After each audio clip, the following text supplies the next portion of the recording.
A Tânia está aí também. Bom dia, Tânia. A restaurada Tânia. Ainda tá, cara. Ainda tá isolado ainda. Tá lá fora, eu tô cá dentro. Graças a Deus. Ô, Iraci, tinha que ser o oposto, não? Você do lado de fora e ela do lado de dentro, não? Mas tem que lá, porque lá tem que estar no ar que corre, entendeu? Um ar mais fresco, entendeu? Mais aberto. Eu não, eu fico no ar mais fechado. Entendi. Amém, amém. Bom dia, irmãos. Bom dia. Vamos chegando aí, povo. Imagino que tá todo mundo vendo aí nosso slide, né?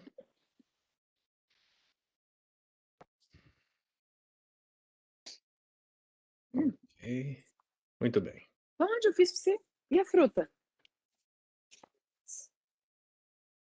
A fruta é para mim, Lu, ou é para outra pessoa? Fala isso, pastor. Desculpa aí.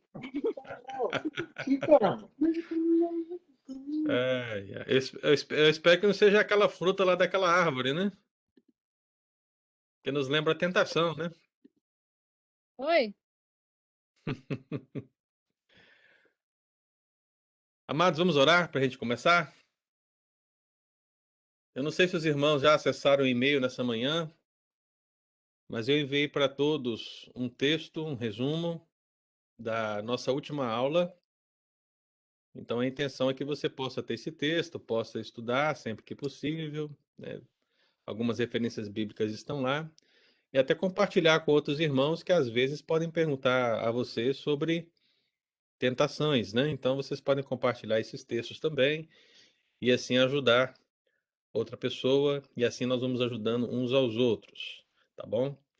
Então depois você acessa seu e-mail que você vai ver que lá tem um resumo da nossa última aula. Nós vamos orar para a gente poder começar. Quero convidar você a fechar seus olhos e vamos falar com Deus. Pai querido, nós te agradecemos por mais um domingo, por mais um momento na tua presença, por mais uma escola dominical. E sabemos, ó Deus, que mesmo virtualmente, o Espírito Santo, ó Pai, tem o poder para abençoar os nossos corações, abençoar as nossas vidas e nos ensinar acerca da palavra do Senhor. E graças a Deus por essa ferramenta que dispomos, ó Deus, para que mesmo à distância nós possamos alcançar os corações, possamos tirar dúvidas, possamos abençoar-nos mutuamente. Louvado seja o Senhor, Pai, por esse momento. Abençoe-nos na instrução da palavra do Senhor, em nome de Jesus. Amém. Muito bem, meus queridos irmãos, vamos começar. Hoje, então, vamos dar continuidade ao nosso tema, Como Vencer as Tentações, sendo hoje, então, a segunda parte de 5. E para aqueles que estiveram domingo passado ou que não estiveram domingo passado, vamos apenas relembrar aqui o que nós falamos no domingo passado. Nós estamos falando das atitudes, das posturas, para que possamos vencer as tentações, que são obstáculos naturais que são colocados na nossa vida cristã, né? E nós precisamos superar esses obstáculos. E a partir daquela frase, onde devemos evitar a isca para não cair na armadilha, nós começamos o estudo e falamos que a primeira atitude que precisamos tomar para que possamos vencer as tentações é conhecer o exemplo do Mestre Jesus nas tentações. Então está na sua tela os 5 tópicos que nós trabalhamos no domingo passado. A partir da tentação, dos textos dos evangelhos que descrevem a tentação de Jesus, ainda que a tentação de Jesus não seja análoga para nós em muitos sentidos, em muitos outros sentidos ela é. E naqueles que ela é, nós exemplificamos aqui. A tentação é permitida por Deus, e é importante dizer, irmão, que tentação não é pecado, ok? Tentação leva ao pecado. Muitas pessoas que principalmente estão começando na fé cristã costumam pensar que tentação é um pecado. Ora, tentação não é pecado. O próprio Senhor Jesus foi tentado. Você é tentado o tempo todo. A tentação não é o pecado porque a tentação ela pode ser vencida, ela pode ser superada no nome de Jesus. Agora, uma vez que você cai na tentação, então a tentação gera o pecado. E aí sim, o pecado é algo que nós devemos realmente pedir, confessar diante do Senhor, em nome de Jesus. Pastor, podemos vencer o pecado? Podemos. Não poderemos vencer todos, mas podemos vencer o pecado. Mas a ideia é que a essência pecaminosa ela ainda permanece em nós. A natureza pecaminosa ainda permanece em nós. E isso faz a nossa luta contra o pecado ser muito grandiosa. É por isso que a tentação de Jesus, ela pode ser um exemplo aqui, porque ela foi permitida por Deus. Depois nós vimos que ser cheio do Espírito não isenta das tentações, porque Cristo é o exemplo máximo. Nesse caso, estava cheio do Espírito Santo, estava cheio da palavra, e isso ainda fez com que ele passasse por tentações. Não é diferente na nossa vida. Vimos também que a tentação ocorre nos instantes cruciais. A tentação, há uma estratégia na tentação. Os agentes que vão promover a tentação, eles têm uma estratégia, seja ela uma estratégia objetiva, seja uma estratégia não objetiva. Vou explicar isso hoje. E também sempre haverá um agente em meio da tentação, que nós vamos também aprofundar hoje. E por último, sempre haverá uma nova tentação. Uma vez que você vence uma tentação, não quer dizer que a sua batalha acabou. Acabou aquela específica, mas a luta ainda continua, né? Então foi isso que nós meditamos no domingo passado, como a primeira atitude para que você possa vencer as tentações é conhecer o exemplo dos mestres Jesus nelas. E hoje nós vamos avançar para a segunda. E qual é a segunda que nós temos diante de nós? É essa. Identifique a tríade original das tentações. Perceba, irmão. Identifique a tríade original das tentações. Portanto, o nosso objetivo aqui hoje é justamente entender de onde vem, qual é a origem das tentações na nossa vida, na vida cristã, né? E o próprio dizer aqui já enfatiza para você que essa origem ela vem de 3 lugares. Por isso que eu coloquei como tríade, né, para que você possa guardar no seu coração. Há uma tríade original das tentações. Então, para a gente começar, eu quero convidar você a abrir a palavra de Deus em Efésios, no capítulo 2, versículo 2 e 3, porque ali o apóstolo Paulo ele vai escrever à igreja de Éfeso, e ao falar da salvação pela graça, né, ao falar daquela vida que o Senhor Jesus nos deu, estando nós mortos nos nossos delitos e pecados, ele descreve naturalmente qual é a tríade das tentações. Então eu queria que você observasse nesse contexto, Efésios capítulo 2, versículo 2 e 3. Abra sua Bíblia, viu, meu irmão? Não fica aí só olhando para mim ou só olhando para o slide, não. É importante que você navegue pela Escritura, maneje a Escritura, a fim de compreendê-la e até mesmo ver se é assim que o texto bíblico diz, não é verdade? Então aqui, Efésios 2, versículo 2 e 3, o que a palavra do Senhor declara?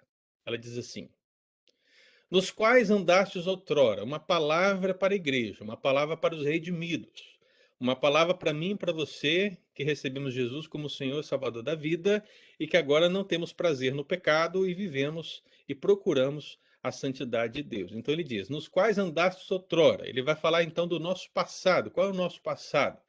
Nós andávamos segundo o curso deste mundo, segundo o príncipe da potestade do ar, o espírito que agora atua nos filhos da desobediência, entre os quais também todos nós andamos outrora, segundo as inclinações da nossa carne, fazendo a vontade da carne e dos pensamentos, e éramos por natureza filhos da ira, como também os demais. Então veja, irmão, aqui o apóstolo Paulo, ao falar da salvação pela graça, ele elabora um resumo daquilo que nós podemos considerar o nosso passado sem Cristo. E, naturalmente, esse passado sem Cristo é utilizado aqui a partir dessa palavra segundo, né? Porque significa o nosso passado, onde nós andávamos outrora. Então, segundo. Então, são 3 palavras segundo que aparece aqui. Primeiro, segundo o curso deste mundo. Segundo o príncipe da potestade do ar. E terceiro, segundo as inclinações da nossa carne. Fica identificada, portanto, qual é a tríade original das tentações e, consequentemente, do pecado. Tá? Então, quais são elas? O mundo, o diabo e a natureza pecaminosa dentro de cada um de nós. Essa é a tríade original das tentações. O mundo, Satanás e a natureza pecaminosa, chamada por Paulo aqui de carne. Então, meu intuito é explicar justamente essa tríade original, para que nós possamos, de fato, avançar na maneira de vencer as tentações. Então, perceba, meu querido, o apóstolo Paulo ele estabelece qual é a tríade original das tentações, mas não apenas aqui. Inúmeros outros textos bíblicos vão revelar essa verdade, né? Inúmeros textos bíblicos vão revelar esse princípio. E é aqui que eu vou estabelecê-los para que isso fique claro para você, que a tentação, bem como o pecado consumado, eles provêm justamente dessa realidade. Qual? O mundo, o diabo e a carne. É aqui que nós precisamos trabalhar a palavra do Senhor. Então, meu querido, para início de conversa, nesse primeiro sentido da tríade original das tentações, você tem alguma pergunta? Ficou claro até aqui? Podemos avançar? Se tiver, abra aí seu microfone e faça a pergunta, que nós vamos avançar agora um por um, trabalhando essas realidades. Dou-lhe uma, dou-lhe duas, dou-lhe três. Ok. Então está entendido, está claro, né? Até porque esse é um tema bem geral na Igreja do Senhor. Mesmo que os pastores, os líderes, os estudos não possam identificar exatamente como tríade, é a tríade que nós sempre ouvimos em qualquer sermão ao falar de pecado e ao falar de tentação. Então, meu querido, guarde isso no seu coração. Diferentemente dos filhos da desobediência, quem são os filhos da desobediência? Aqueles que não estão em Cristo. Aqueles que não estão em Cristo, eles estão segundo o curso do mundo, segundo o curso do diabo e segundo o curso da carne. Aqueles que estão em Cristo, ainda que eles possam ser tentados, ainda que exista ainda resquícios do pecado dentro deles, eles não andam mais nesse curso, porque o curso deles agora é a santidade. O curso deles agora é a glória de Deus. O curso da glória da vida deles agora é o novo céu e a nova terra. Então houve uma mudança de patamar, mas ainda não houve uma mudança plena. Nós estamos num processo. É por isso que nós entendemos isso como santificação, irmão. Então as tentações, elas ainda estão aí, o pecado ainda está aí, e nós precisamos saber como vencê-los. Por isso você, em primeiro lugar, conhece o exemplo do mestre nas tentações e, em segundo lugar, identifica a tríade original das tentações. Então, qual é a primeira delas? A primeira delas não podia ser outra: o sistema anti-Deus. Qual é o sistema anti-Deus? É o mundo. Aqui nós temos algumas referências bíblicas que eu vou citá-las, se você quiser já ir abrindo, lê-las enquanto eu vou explicando. Mas é importante, irmão, que nós entendamos o que o apóstolo Paulo quis dizer quando ele disse que os filhos da desobediência andam segundo o curso deste mundo. Porque andar segundo o curso deste mundo não significa o movimento de translação ou de rotação da Terra. Não está se falando da criação de Deus. Não se está se falando do mundo enquanto mundo criado, ou seja, todas as coisas que Deus criada, porque eu e você sabemos que o que Deus criou é bom. Ele disse que era bom, não é verdade?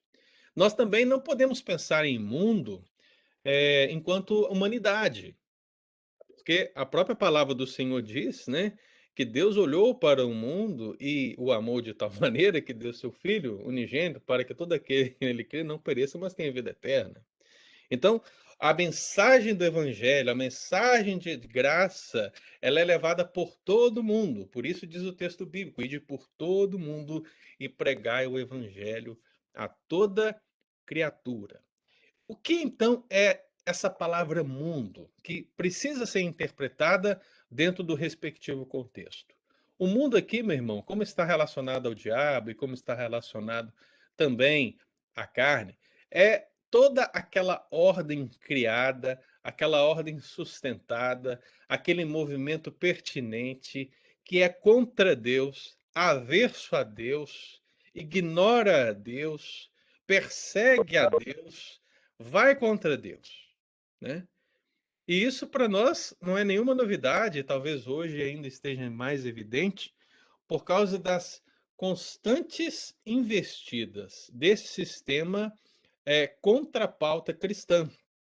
Você vê aí hoje todas essas questões relacionadas à família, como a família tem, tem sido destituída da sua posição, né? Como a essa questão que envolve a tudo é relativo, né, a minha verdade, a sua verdade, essas conversas para boi dormir, sabe, que o mundo vai apregoando, vai contra a verdade de Deus, vai contra o que a palavra de Deus declara, como o próprio aspecto do criacionismo, que vai contra também no mundo, que apregoa uma tese como se fosse verdade, não é verdade? Que é a tese de Darwin. Então, nós vivemos, irmãos, num contexto não diferente dos tempos bíblicos, mas hoje com certeza muito mais amplo, onde o sistema a todo curso avança contra o evangelho. E isso é notório em vários sentidos. O cristianismo incomoda. Você entende isso e você vê isso. O cristianismo incomoda, né? O islamismo não incomoda, o hinduísmo não incomoda, né? As práticas mágicas não incomodam, as religiões afro não incomodam, mas o cristianismo incomoda, né? E por que o cristianismo incomoda? Porque o cristianismo, ele é a verdade e ele está em oposição ao mundo. Então, para que nós possamos observar essa questão, abra a palavra de Deus aqui em 1 João, capítulo 2, e observe o que João está descrevendo acerca do mundo. 1 João 2, 15 e 17. Ele diz: Não ameis o mundo. E é claro, irmão, mundo aqui não é o que Deus criou. Mundo aqui não são necessariamente os homens em geral que Deus criou. Mundo aqui é o sistema anti-Deus, aquele que vai contra Deus. Então ele diz: Não ameis o mundo, nem as coisas que há no mundo. Se alguém amar o mundo, o amor do Pai não está nele. Porque tudo que há no mundo, a concupiscência da carne, a concupiscência dos olhos e a soberba da vida, não procede do Pai, mas procede do mundo. Ora, o mundo passa, bem como a sua concupiscência. Aquele que, porém, faz a vontade de Deus, permanece eternamente, né? Então, essa palavra de João, ela não é destinada ao cristão, no sentido de mostrar que existem todas as coisas que existem no mundo são maléficas, todas as coisas que existem no mundo são diabólicas, todas as coisas que existem no mundo devem ser rejeitadas. Isso é uma mentira deslavada, irmão, né? O mundo que Deus fez é bom. O diabo deturpa, o homem o destrói, mas o que Deus fez é bom e deve ser recebido com ações de graça. Por isso que aqui precisamos interpretar mundo como sistema anti-Deus. Então, toda a filosofia, toda a cosmovisão, não é verdade, Iraci? Tudo aquilo que é levantado, que vai contra o evangelho, está dentro desse mundo, dentro desse sistema que é criado, né? Eu acho que poderíamos dizer que o auge do sistema anti-Deus, ele vai se dar naquela pessoa, o iníquo, né? O anticristo, que aparecerá um dia, né? Esse clímax do sistema anti-Deus se dará ali. Mas até esse dia, meu querido, pode ter certeza que os governos do mundo, assim como o seu vizinho e a sua vizinha, que não tem Cristo no coração, como a escola lá do seu filho, bem como um curso de doutorado, né?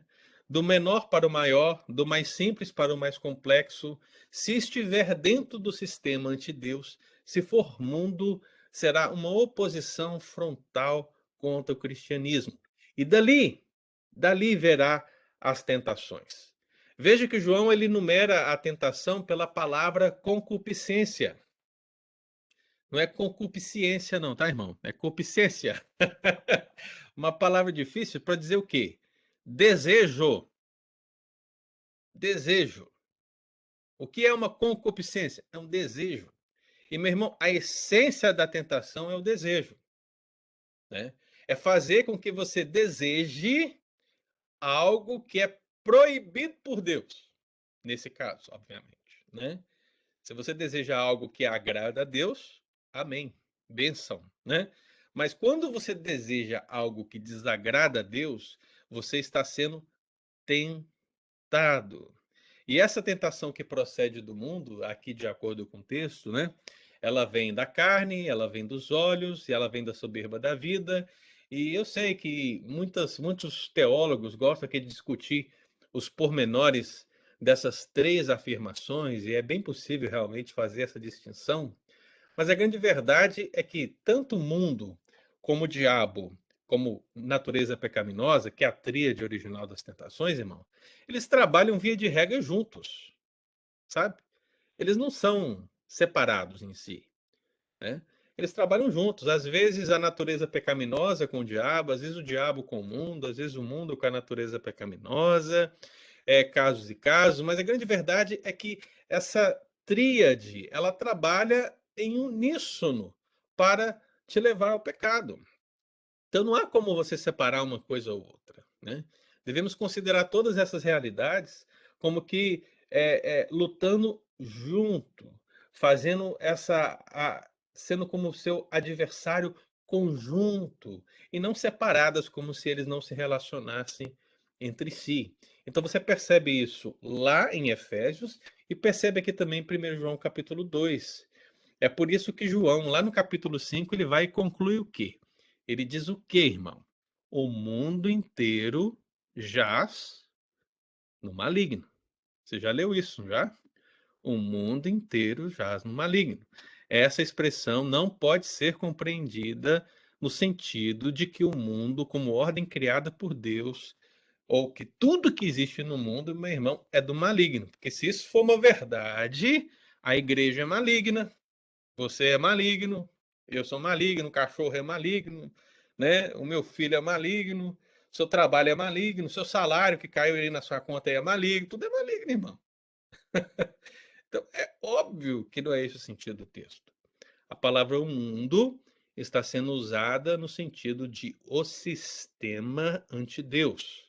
Ou seja, todo esse aglomerado de pessoas, de sistemas, de governos, tudo isso de ideias, de filosofias, até mesmo de teologias, falsas teologias, tudo, meu irmão, está aí para te levar para o mundo distante de Deus.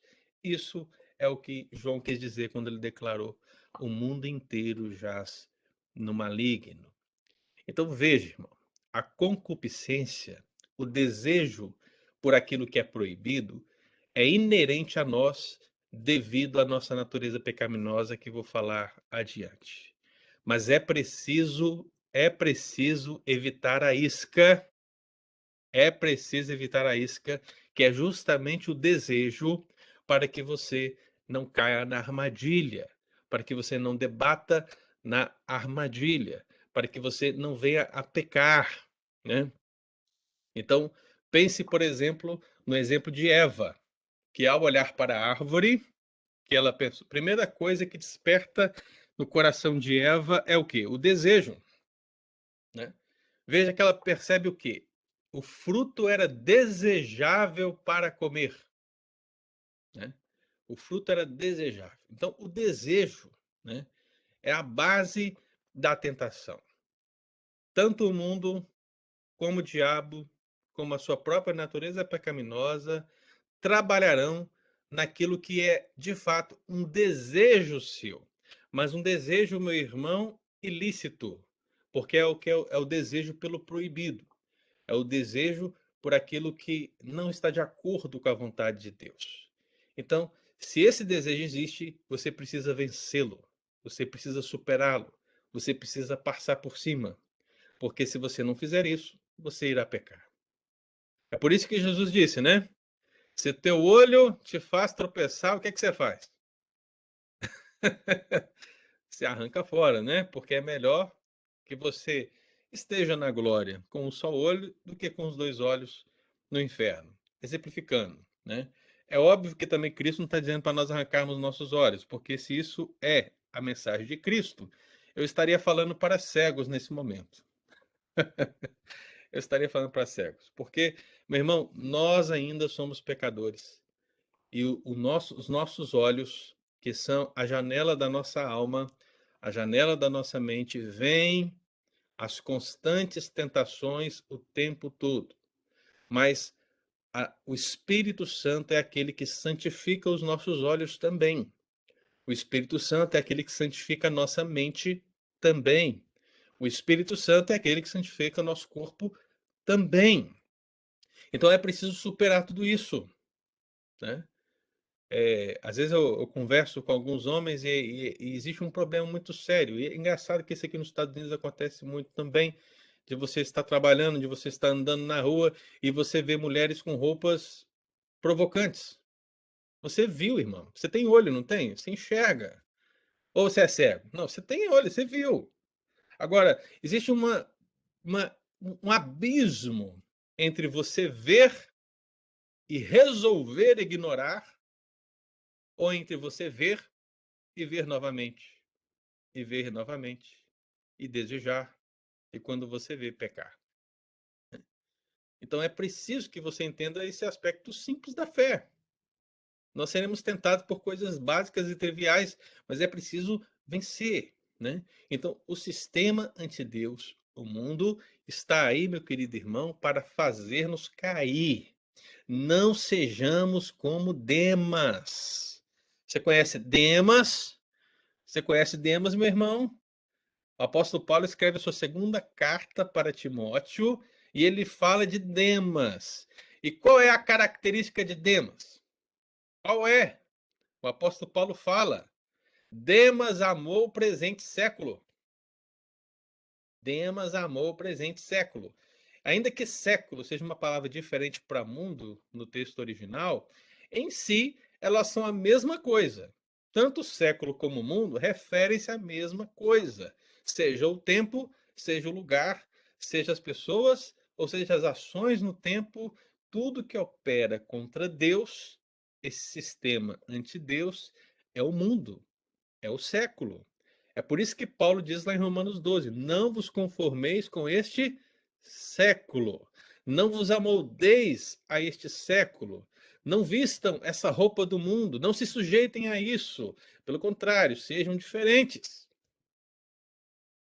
Então, meu irmão, por que temos que ser diferentes do que o sistema mundano diz que devemos ser? Porque nós não somos desse mundo, ok?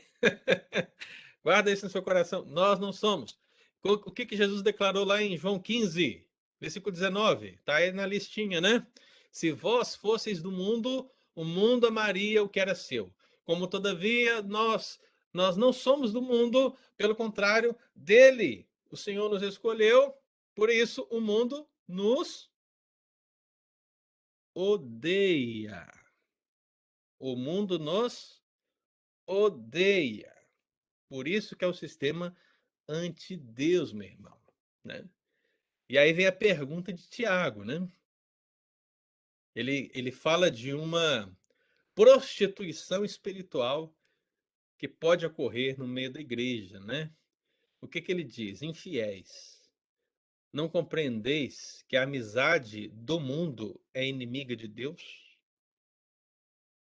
Aquele, pois, que quiser ser amigo do mundo, constitui-se inimigo de Deus. Percebe, irmão? Então é preciso que nós apliquemos esse primeiro princípio, identificando a tríade original das tentações, sendo o mundo o primeiro, né, o primeiro aspecto dessa tríade. Amém? Perguntas, irmãos, sobre esse primeiro tópico? Vamos lá, abra o seu microfone, faça a pergunta.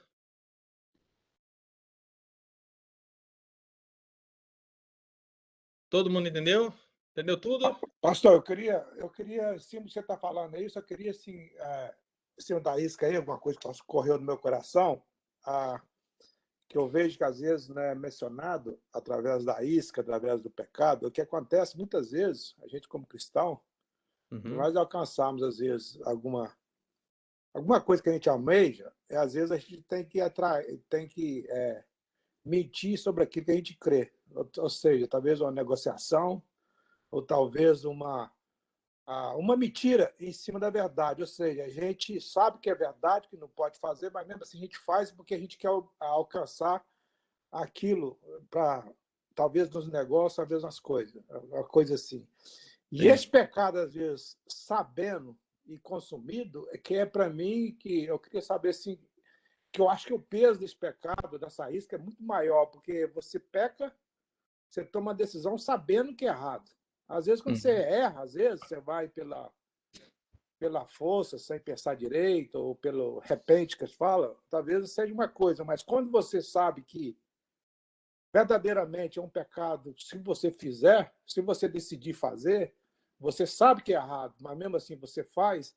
É essa situação que eu vejo muitas vezes a igreja sofrendo este pecado, e eu vejo assim que é um pecado às vezes consumido porque todo mundo fez porque quis, não, pecar. Então, isso para mim que me prende maior, para mim assim, é essa tentação dentro da igreja que eu vejo, cristãos, pessoas que praticam a palavra, pessoas que estudam a palavra, mas às vezes, a certos tipos de situações, eles vão para esse caminho. E para mim, essa que é a presa que prende o crente verdadeiro para dar nessa luz, nessa natureza.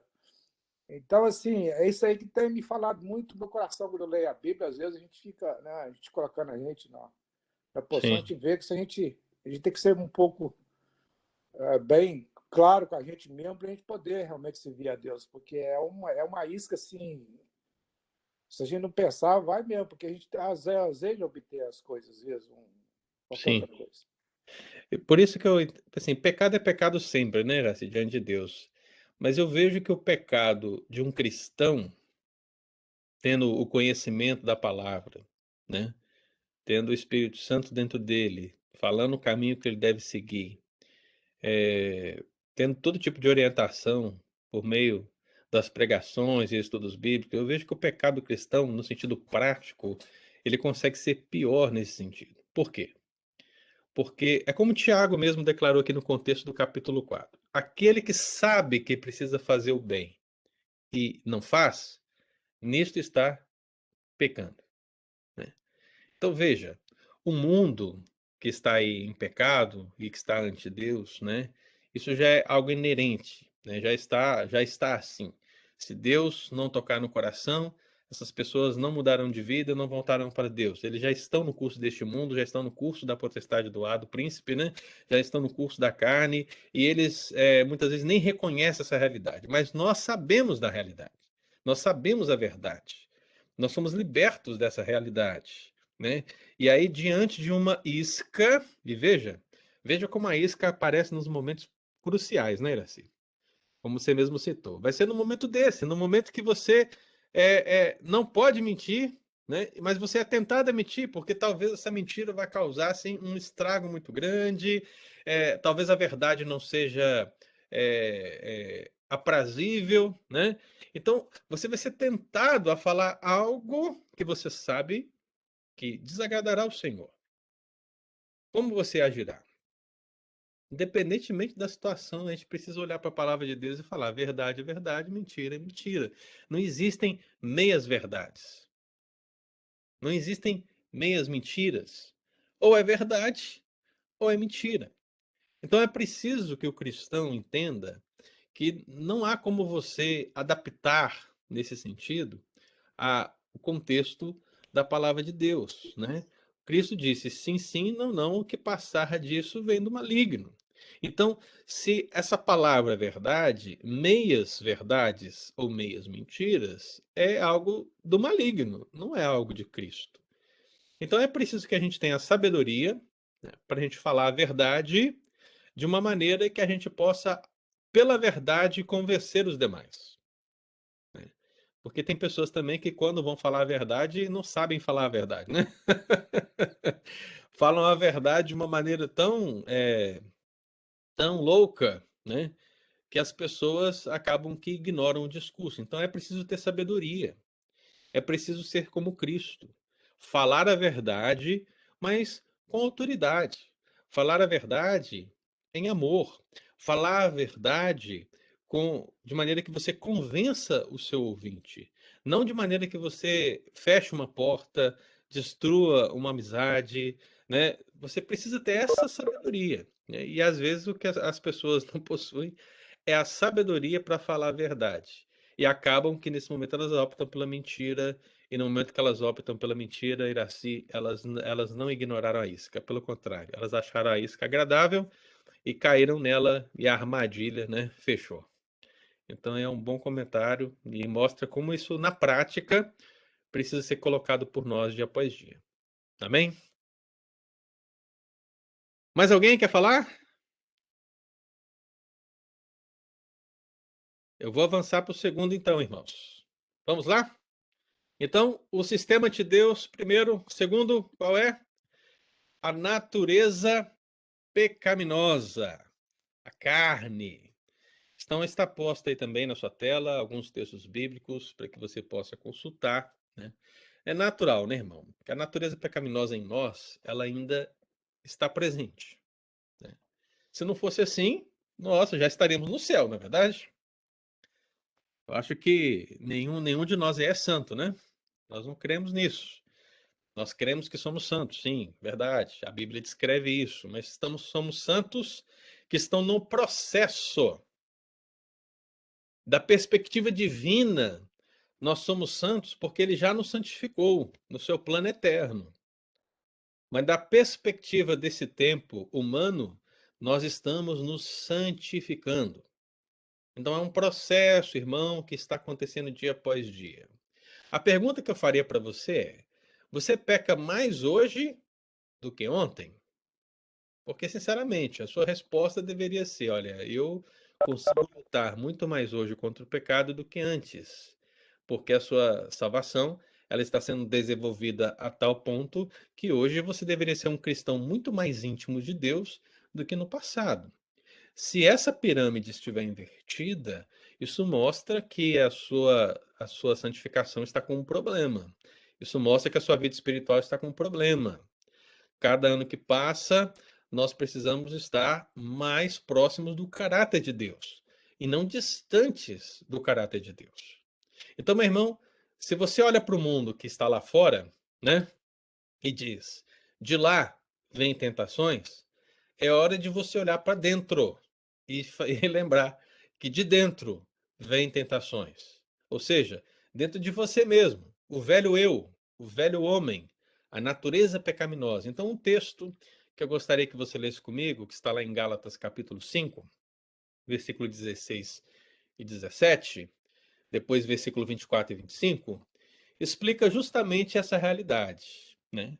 O apóstolo Paulo falou, portanto, do curso deste mundo, que nós andávamos outrora, e também falou das inclinações da carne.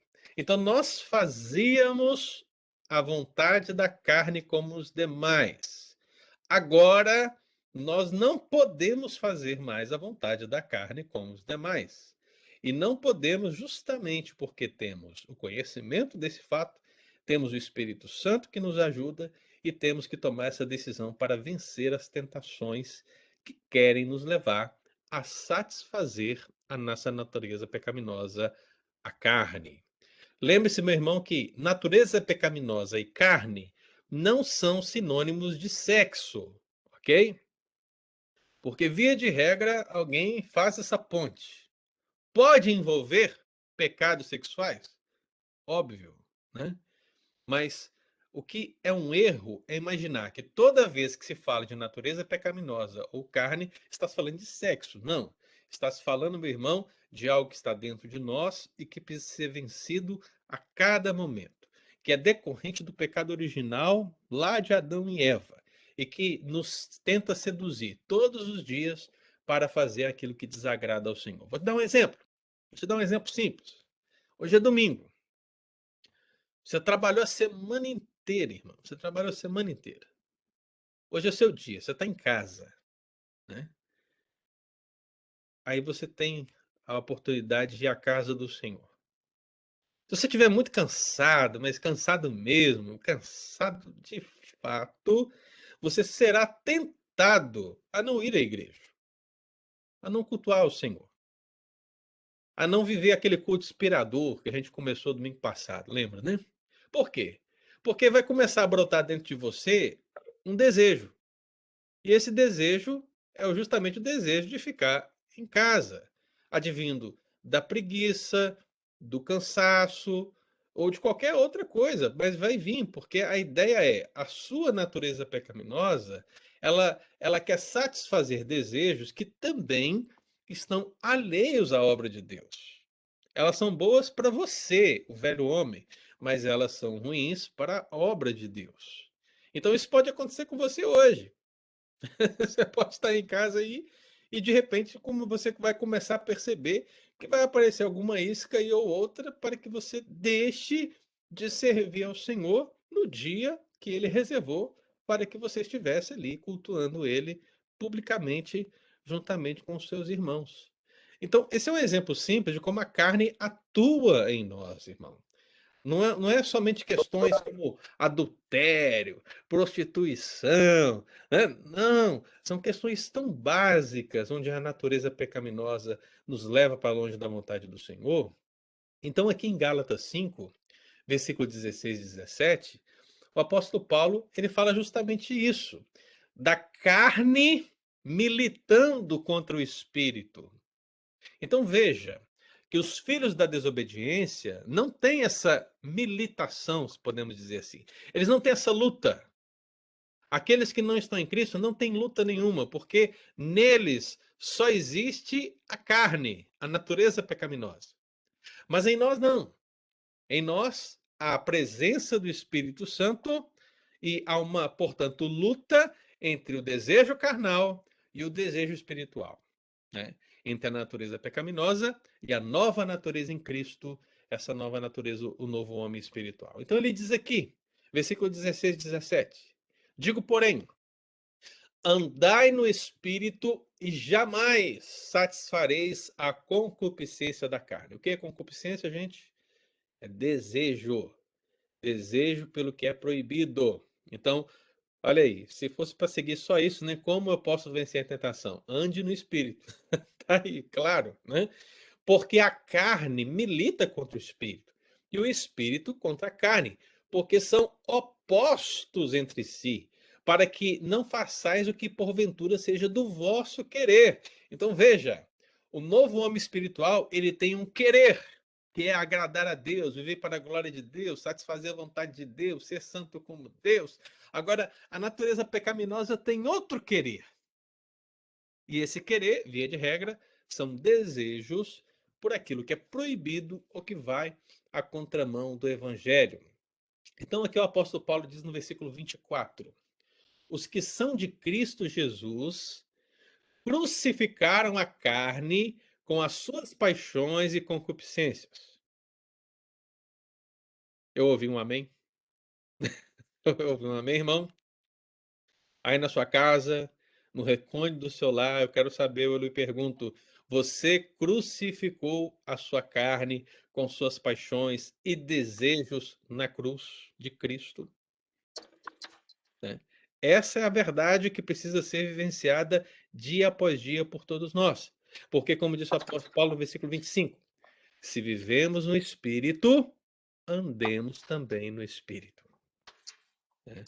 Então, existe uma relação entre o fato, ou seja, a habitação do Espírito Santo em nós, e a prática, que é esse andar no Espírito também.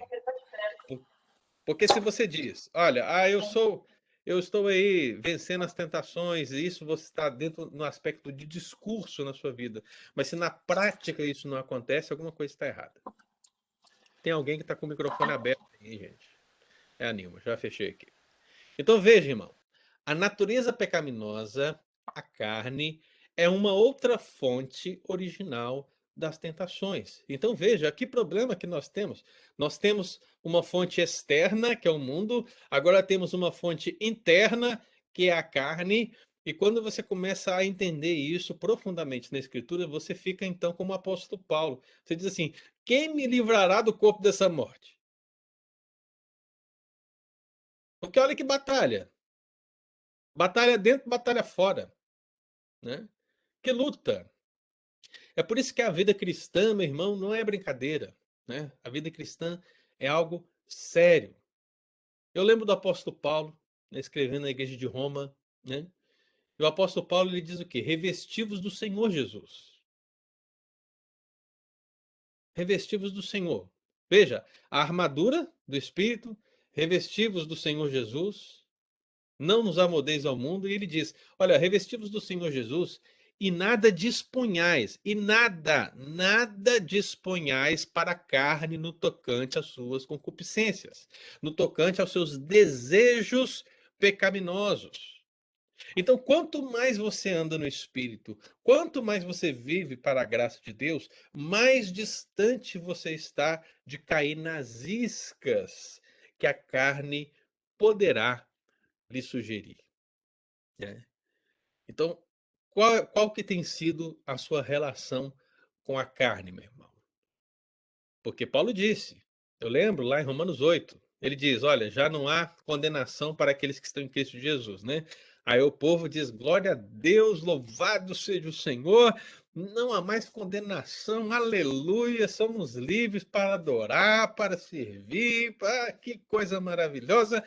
Mas quando chega lá no versículo 5 do capítulo 8, ele diz assim: porque aqueles que se inclinam para a carne cogitam das coisas da carne, mas os que se inclinam para o Espírito cogitam das coisas do Espírito. Aí você que está aí se alegrando, dizendo que maravilhoso, não há condenação para os que estão em Cristo Jesus, eu pergunto para você, você está se inclinando para a carne ou está se inclinando para o Espírito? Porque não há condenação para aqueles que estão em Cristo Jesus, e aí agora eu concluo dizendo, aqueles que se inclinam para as coisas do Espírito. Porque se você diz que está em Cristo Jesus, mas cogita das coisas da carne contundentemente, e de regra, meu irmão, isso vai demonstrar que você está longe dos caminhos do Senhor, né? Então, por que eu digo contundentemente? Porque, meu irmão, todos nós pecamos. Todos nós pecamos. Nós podemos pecar, com certeza. A nossa luta continua. Agora, existe uma diferença entre pecar como um acidente ou pecar contumazmente. O que quer dizer isso, pastor?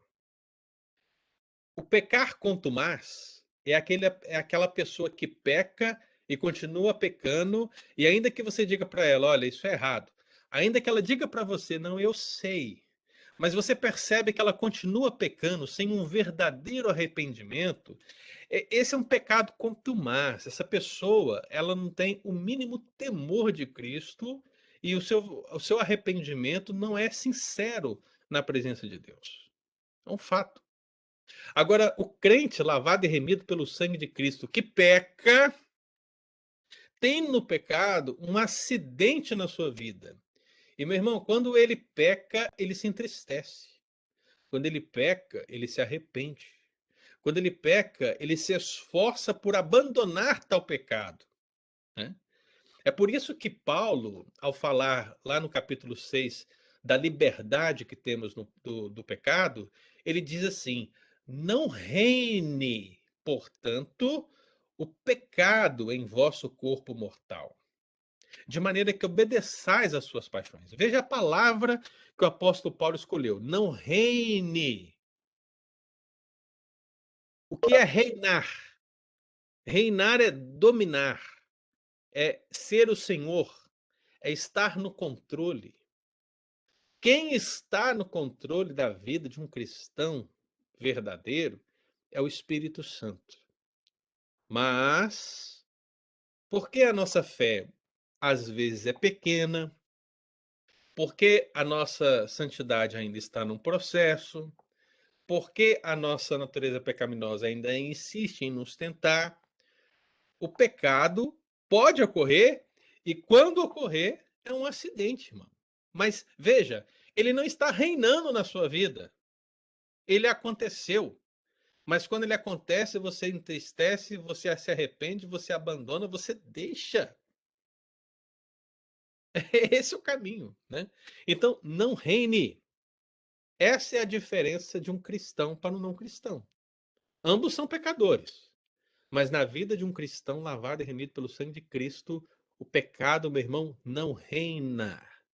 Não reina, não domina. O pecado é um triste acidente que precisa ser superado dia após dia, com arrependimento sincero e numa luta verdadeira para que esse pecado não venha a ser novamente cometido na presença do Senhor. Então nós temos aqui a segundo fundamento dessa tríade original das tentações. Primeiro, o mundo. Segundo, a carne. Alguém quer comentar esse segundo? Abra o microfone aí, meu irmão, faça a pergunta. Eu tenho uma pergunta. Diga, Fábio. Existem pecados que a gente vai lidar até o final da vida com eles, né? Essa Sim, afirmação é verdadeira? é possível. Né? É possível que você tenha uma luta constante contra um determinado pecado. Né? Porque durante se a santificação ela é um processo, né? Então, vai ter coisas que a gente vai conseguir resolver rápido, mas tem coisas que vão demandar mais tempo, né? Sim. Então, se um pecado como esse, ele é recorrente, ele vai nos acompanhar durante muito tempo, qual que é a nossa relação quando a gente tem dificuldade de se desvencilhar dele? Como Sim. que tem que ficar a questão do nosso arrependimento, a nossa paz em Cristo, né? Porque por mais que tentamos, a gente não vai conseguir lidar com aquilo, né? Não vai conseguir resolver aquilo, perdão. Sim. Como que tem que ficar a nossa cabeça, a nossa postura diante de Cristo em relação a esses pecados que vão demorar mais tempo para nós eliminarmos? Só uma correção, Fábio, na sua fala, né, que qualquer pecado ele pode ser resolvido ainda nesta vida, né? Mas o que você falou é verdade. Existem situações específicas onde a vitória sobre um determinado pecado é uma luta que precisa ser travada num longo tempo, né? Cristo é aquele que tem poder para nos libertar de todo o pecado. Mas a gente precisa sempre considerar os aspectos particulares de determinadas situações, né?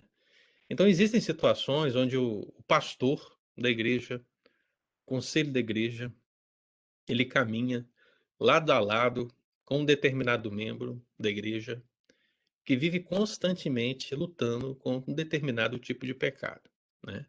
A diferença desse irmão que está na luta para com aquele que é quanto mais é justamente a sua sinceridade diante desse pecado. E isso pode ser muito bem percebido pela liderança da igreja, né? Então vou começar pelo pastor, porque o pastor, via de regra, é a base dessa relação. O pastor ele recebe no seu gabinete, no seu aconselhamento, irmãos da igreja que travam verdadeiras lutas espirituais, né? Seja contra o mundo, seja contra a carne, seja contra o diabo, que não obtém a vitória em um dia, não obtém a vitória em um ano, estão anos lutando contra essa situação, né? E isso é percebido no aconselhamento, no conviver diário, como uma luta sincera daquele irmão. Aquele irmão, ele não é um pecador, quanto mais. Ele não está pecando no sentido de que ele está deixando reinar o pecado, ou no sentido de que ele tem prazer no pecado, mas devido às consequências da sua vida, principalmente pregressa, das escolhas que foram feitas, consequências do pecado e do pecado que continua, são tão terríveis que apenas, Fábio, apenas, né, com a ajuda de outras pessoas, né, você chegará lá, né? Por isso que a igreja, nesse momento, ela é como um hospital de fato, né? Porque você luta e você não pode lutar sozinho jamais, né? Essa luta, para um irmão que vive essa situação, ela não pode ser uma luta solitária, porque ele não conseguirá sozinho. Eu vou dar alguns exemplos, né? que eu já tive experiência de trabalhar nesse sentido, né? Irmãos e irmãs que tiveram problemas com drogas, né? Irmãos e irmãs que tiveram problemas com, com adultério, né? Com prostituição. Irmãos e irmãs que tiveram problemas com bebida, no sentido que levou ao vício. Irmãos e irmãs que tiveram contatos com demônios, né? E que, mesmo em Cristo Jesus, sofriam opressões demoníacas terríveis, né? Então, veja, existem casos que são muito complexos na igreja, né? Então, o conselho que eu daria nesse caso, Fábio, é que, uma vez que esse irmão é sincero, né?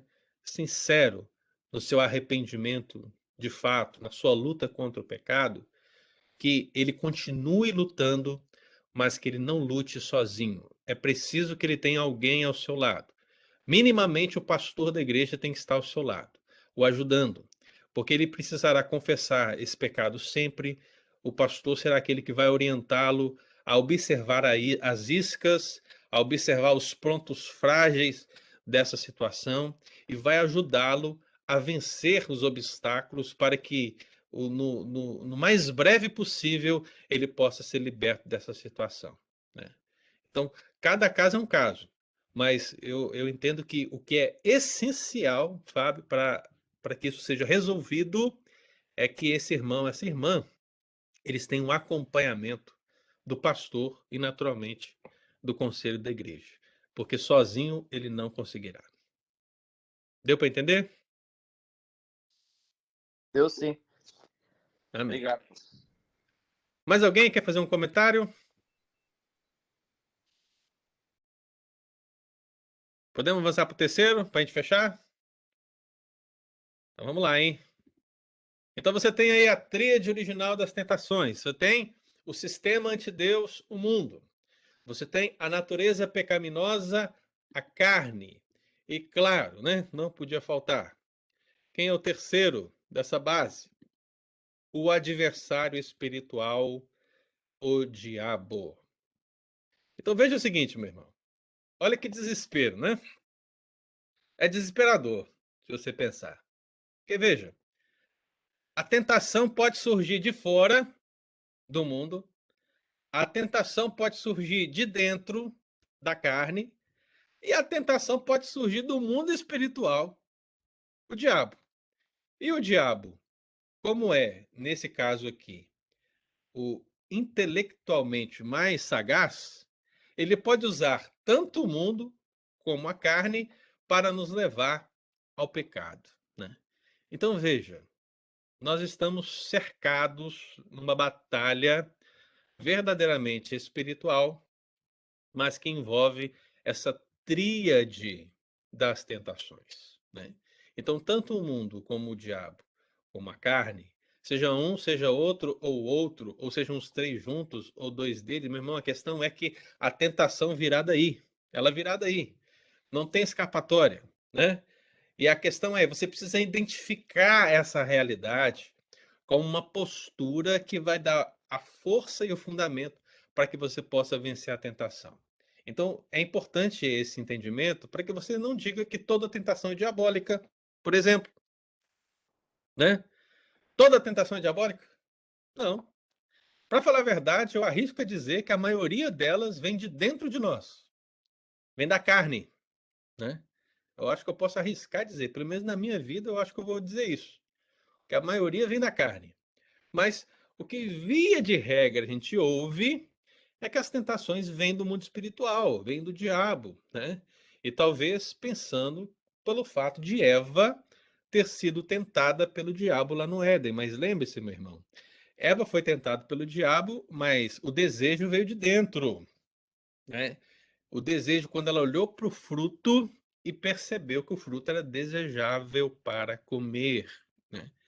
Então o diabo ele tem um papel grandioso nas tentações, e esses textos bíblicos que estão aparecendo na sua tela são alguns textos bíblicos que eu escolhi para que você possa reconhecer essa realidade.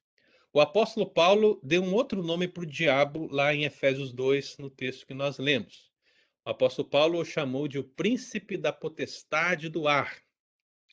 O príncipe da potestade do ar é uma expressão que, ao meu ver, designa justamente o mundo espiritual governado pelo diabo. Ou seja, o diabo e os seus anjos também atuam nos filhos da desobediência, os mantém cegos, os mantém distantes da semente do evangelho, né? Então, quando a gente olha aqui esses textos, o primeiro texto aí, 1 Pedro 5,8, o que ele declara? O apóstolo Pedro diz: sede sóbrios e vigilantes. O diabo, vosso adversário, anda em derredor, como leão que ruge, procurando alguém para devorar. Então, note, meu irmão, não há inércia na atividade satânica. O diabo está ao nosso derredor, procurando alguém para devorar. Lembre-se, esse procurando alguém para devorar, ele remete ao procurar uma brecha para atacar. Porque você sabe, eu sei, nós estamos cercados pela graça de Deus, pela proteção de Deus, né? Olha, muita gente diz e a Bíblia realmente declara que nós somos guardados por Deus, glória a Deus por isso. Mas, meu irmão, por causa dos nossos deslizes, da nossa fé pequena, da nossa natureza pecaminosa, das investidas do mundo, olha, é tanta coisa que a gente pode colocar, mas a questão é que via de regra, você pode dar uma brecha. Eu estou usando a palavra brecha porque ela é muito usada no jargão evangélico para descrever o porquê determinada situação aconteceu na vida de um crente, né? É porque aquele cristão deu uma brecha, né? Mas eu acho que essa expressão brecha, ela poderia ser melhor interpretada se nós pensássemos em Efésios, por exemplo, né? Porque Efésios capítulo 4, versículo 27, o apóstolo Paulo fala assim: não deis lugar ao diabo, né? Não, não deis lugar.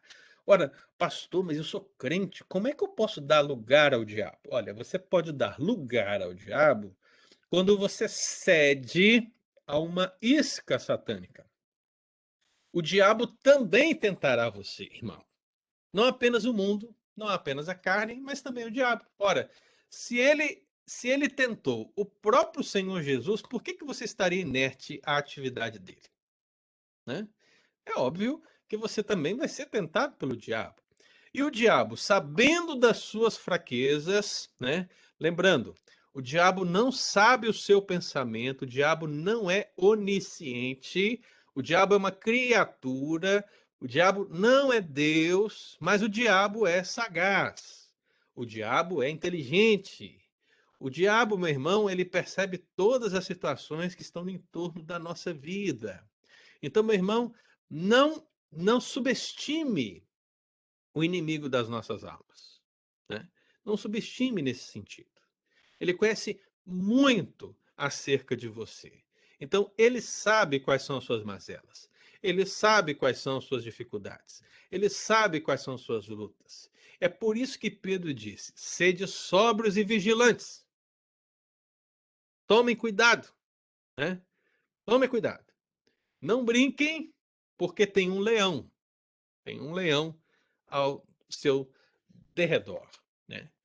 E é claro, quando nós pensamos nessa ideia de que Satanás ele está ao nosso derredor, procurando alguém para devorar, a gente precisa olhar justamente para a igreja.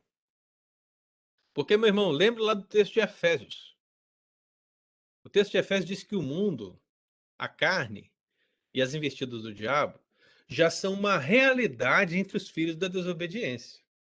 Ali o diabo só mantém. O seu intento, porém, é contra a igreja.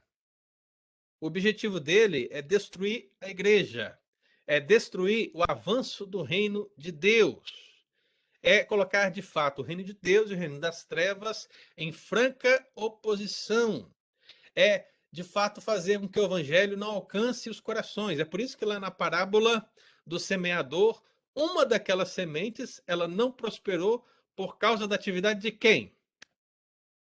Do diabo. Você está lembrado, meu irmão? Não é isso que diz lá na parábola do joio, né? Então, o inimigo, o diabo, o adversário, Satanás, Beelzebul, seja lá o nome que você quer dar, né? Ele também atua no intuito de fazer você desejar algo que desagrada ao Senhor e assim caia em pecado, né? E quando você cair em pecado, o diabo poderá lhe sugestionar que, olha, tá vendo? Você é um pecador miserável, né? Eu sei que o pastor Pedro fala isso também, né? Mas o diabo ele vai além. Ele diz que você é um pecador miserável, que você não merece a graça de Deus, que você é um lixo, que você, sabe? Ele começa a te colocar numa posição, né? E aí começa a usar a igreja, tá vendo? Lá a igreja fez tudo por você. O que que você fez? Você fez nada.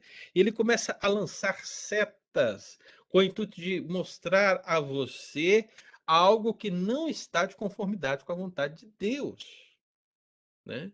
Então o diabo é sujo nesse sentido, porque ele quer lhe afastar dos caminhos do Senhor, né? Eu acho que não existe um crente que não tenha recebido uma única sugestão do diabo para abandonar o caminho de Deus em algum momento da sua vida, né? O diabo ele atua o tempo todo, meu irmão. E eu acho que isso vai ficar óbvio, seja por uma sugestão direta ou seja por uma sugestão através de alguém, sabe? O diabo usa pessoas. Você sabe disso, né? Ou não? Ou não? Será que o diabo pode usar uma irmã da igreja de oração? Será que o diabo pode usar um presbítero da igreja? Será que o diabo pode usar um pastor para falar algo que vai contra a vontade de Deus? Irmão, claro que é possível, porque todos nós podemos cair na tentação. Lembre-se, todos nós podemos cair na tentação. E a tentação do diabo é nos levar a isso. E se isso não está claro para você, eu vou te dar um exemplo bíblico, ok? Se você quiser abrir a palavra de Deus, deixa eu ver aqui onde é que eu coloquei. Eu acho que eu nem coloquei esse texto aqui, né? Não. Não, coloquei. Lucas 22, está ali. Lucas 22, versículo 31 e 32, né? Lucas 22, versículo 31 e 32. Olha aí. O que que diz o texto? Diz assim, ó, Simão, Simão, eis que Satanás vos reclamou para vos peneirar como trigo. Eu, porém, roguei por ti para que a tua fé não desfaleça. Tu, pois, quando te converteres, fortalece os teus irmãos, né? Então, olha só, meu irmão, o que aconteceu aqui. Eu entendo que essa passagem ela está dizendo algo similar ao que aconteceu com Jó. O que que Satanás pediu para Deus em relação a Jó?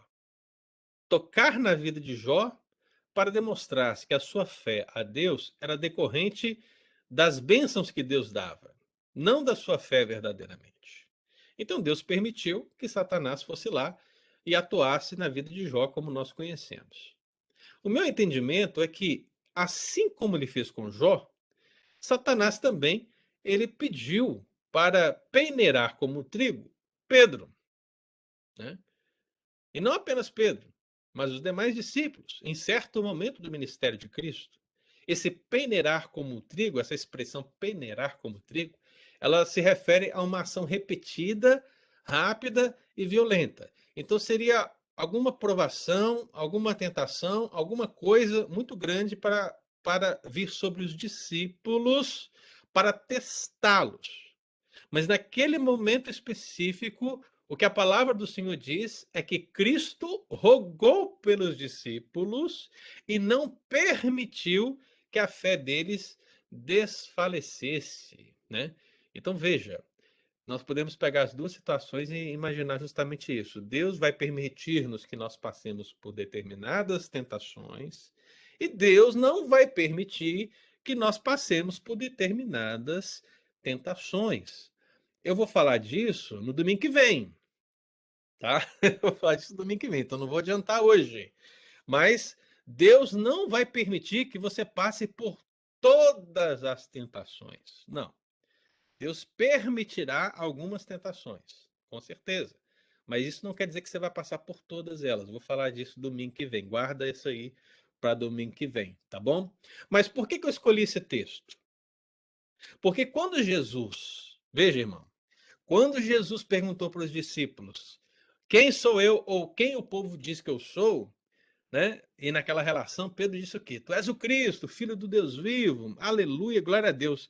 Aí Cristo falou o quê? Pedro, não foi carne ou sangue que tu revelaram, mas o Espírito, o Pai, né, que está no céu, é que revelou. Ou seja, Pedro, por meio do Espírito Santo, por meio da revelação do Pai ali naquele momento, de uma maneira especial, ou seja, em outras palavras, usado por Deus, disse a verdade acerca de Cristo. E logo adiante, quando Cristo fala que é necessário que o Filho do Homem vá para Jerusalém e lá seja ultrajado pelos principais líderes e seja morto, esse mesmo Pedro, usado por Deus, ele diz o quê? Não, Senhor, não faça isso com o Senhor. E Cristo diz o quê? Arreda de mim, Satanás, porque não cogita das coisas de Deus, mas sim dos homens. Veja, naquele momento, de uma maneira específica, Pedro se deixou levar por um pensamento similar ao pensamento satânico, que era afastar Cristo da cruz. Cristo, de pronto, reconheceu a investida do diabo. De pronto, mandou que arredasse. Então veja que alguém usado por Deus acabou caindo na tentação de falar algo que não era de acordo com a vontade de Deus. O mesmo Pedro. Então, meu irmão, veja o seguinte, tá? Na nossa igreja, entre os irmãos, é possível que alguém fale alguma coisa para você em algum dia que te fira, sabe? Que traga tristeza ao seu coração. E essa pessoa, ela é cristã de fato, ela é assim lavada e remida pelo sangue, mas por causa da sua própria luta, naquele momento ela se deixou levar por um pensamento que não está de acordo com a vontade do Senhor e falou algo que não agrada ao Senhor, mas que está de acordo com a vontade do diabo, e isso te feriu. É preciso que você entenda isso, identifique essas realidades e perdoe, né? E avance. Nunca abandone o caminho de Cristo. Não abandone a igreja por causa desse tipo de situação. Porque lembre-se, meu irmão, onde está o joio, também está o trigo. Onde está o trigo, também está o joio. A luta está aí. E somente no final dos tempos é que o joio será separado do trigo. Então, não desista, ok? Não desista de qualquer situação relacionada à igreja por qualquer problema. Continue avançando, porque maior é aquele que está em você do que aquele que está no mundo ou que atua muitas vezes para nos trazer tristeza e nos trazer um amargor, ok? Então, nós temos aqui o adversário espiritual, o diabo, agindo. Então, para eu encerrar aqui, para passar a palavra para vocês, meu querido, o que João falou sobre o diabo? O que Jesus falou sobre o diabo, que está lá em João capítulo 8? Ele olhou para aquelas autoridades que faziam o que desagradava ao Senhor, e ele diz o quê? Vós sois do diabo. Vós sois do diabo, ele é vosso pai, porque vocês querem satisfazer-lhes os desejos. A tentação que vem do diabo é essa. É você cair na isca de satisfazer um desejo diabólico. O Pedrão, o apóstolo, né? Ele caiu naquele dia na tentação de falar algo que era um desejo do diabo, que era: não, Senhor, não vá para a cruz. Satanás não queria Cristo na cruz, porque Cristo na cruz seria a derrota do diabo. Entende? Então veja, quando nós falamos algo que não está de acordo com a vontade de Deus, mas que faz parte dos desejos satânicos, eventualmente nós precisamos olhar para esse texto e pensar se o nosso pai é o pai, o mesmo pai de Cristo, ou se o nosso pai é o diabo, aquele que foi homicida desde o princípio, que mente desde o princípio. Então, não caia na cilada do diabo, meu irmão. Não dê lugar ao diabo. E conforme o próprio Senhor Jesus nos ensina na sua palavra através do seu servo Tiago, lá no capítulo 4, sujeitai-vos, portanto, a Deus e resisti ao diabo, porque ele fugirá de vós. Né? Então, resistir ao diabo, no contexto da tentação, significa identificar a isca satânica, identificar que o diabo está me sugestionando algo, ou está usando alguém para falar algo que é do seu próprio interesse, significa identificar isso, sujeitar a Deus para que ele fuja de mim, para que ele não obtenha a vitória sobre a minha vida, em nome de Jesus. Perguntas, queridos, sobre esse aspecto? Vamos lá, hein? Estou vendo aqui os irmãos aqui. Ninguém vai perguntar? Na hora que eu falei do diabo, eu achei que ia ter pergunta para mais de metro aí, ué.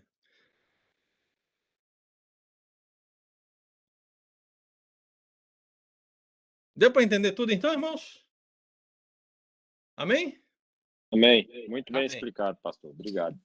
Amém, vamos- pastor. Muito bom. Oi? Muito bom estudo. Amém. Então vamos fechar aqui, irmão. Como vencer as tentações? Primeiro, conheça o exemplo do mestre nas tentações. Então vamos lembrar, a tentação é permitida por Deus, ser cheio do Espírito Santo não isenta da tentação, a tentação ocorre nos instantes cruciais, sempre haverá um agente da tentação, e nós vimos hoje quem são esses agentes da tentação. Quem são?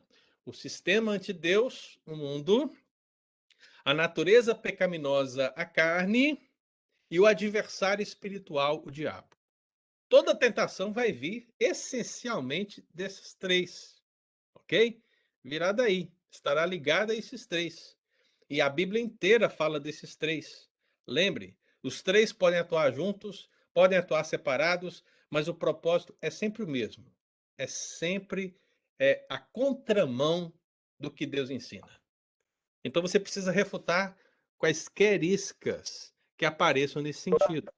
Então, seja no mundo, seja no aspecto externo, né? No sistema do mundo, ante Deus, seja no aspecto interno, a sua natureza pecaminosa que insiste em lutar contra o novo homem, e seja no mundo espiritual, irmão, onde o adversário está atuando, nós precisamos lutar.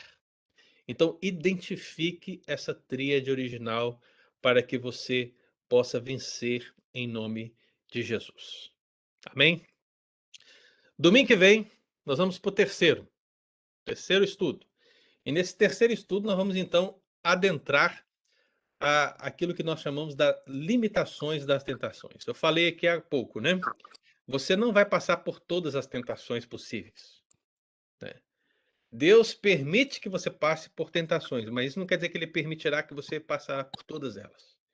Então, esses aspectos bíblicos estarão sendo falados aqui no nosso próximo estudo, no próximo domingo, e eu conto com a presença dos amados irmãos, em nome de Jesus. Amém? Adriana, Ana Flávia, Kleber, Cristina, Daniel, Eudes, Everton, Fábio, Hernando, Eudes, Iraci, Isilda, Kisne, Leandro, Lu, Marcelo. Tem 2 Marcelo aqui, né? Deus abençoe todos eles. Nilma, Rodrigo, Tânia, Val, Alice e Wilson. Deus abençoe todos vocês. E tenham aí um ótimo dia, em nome de Jesus. Amém. Obrigado. Fique com Deus, queridos. E a todos. Valeu, pastor. Obrigadão. Deus abençoe. Valeu, Marcelão, por estar aí presente.